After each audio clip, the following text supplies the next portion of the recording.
ભક્તો આટલી બધી મહારાજના પ્રગટની વાત થઈ રહી છે, એનું શું કારણ છે? ભક્તો પરમ પૂજ્ય સ્વામીશ્રીનો પણ 1980 સાલનો પ્રસંગ છે કે પરમ પૂજ્ય સ્વામીશ્રીને દીક્ષા વિધિનો પ્રસંગ હતો.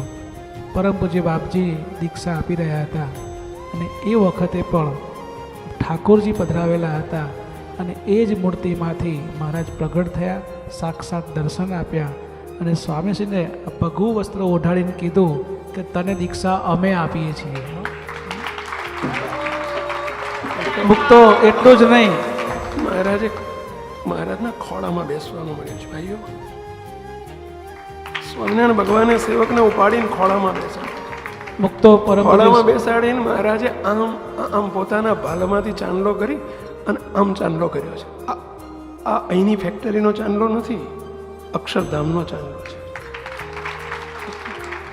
પોતાના કંઠમાં ગુલાબનો હાર હતો એ મહારાજે સેવકને પહેરાવી દીધો. મુક્તો મહારાજે એટલું પણ કીધું આગળ કે આ દીક્ષા અમે આપીએ છીએ અને અખંડ અમે તારી ભેળા છીએ. બીજું એ પણ કીધું કે આજથી જ્યારે જ્યારે પણ ગમે તેવો અધમ પાપી નીચ ગમે તેવો જીવ હશે પણ એના મોક્ષ કરવાનો, એના કલ્યાણ કરવાનો તું સંકલ્પ કરીશ ને તે સંપૂર્ણ સંકલ્પ એ સત્ય થશે. માટે તારું નામ સત્ય સંકલ્પ સ્વામી છે. કહેવા નામ આપનાર પણ સ્વયં મહારાજ પોતે છે. મુક્તો આ મુખે એટલે આપણને કહીએ છીએ કે આપણને એવા દિવ્ય સત્પુરુષની જોડ મળી છે.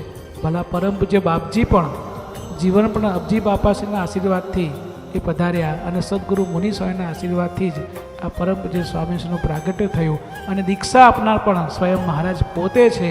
ત્યારે એ મુખે જ્યારે બોલતા હોય ને એ મહારાજ પ્રગટ છે, સાક્ષાત છે, દિવ્ય છે, અંતર્યામી છે, આપણા મનોરથ પૂર્ણ કરે છે.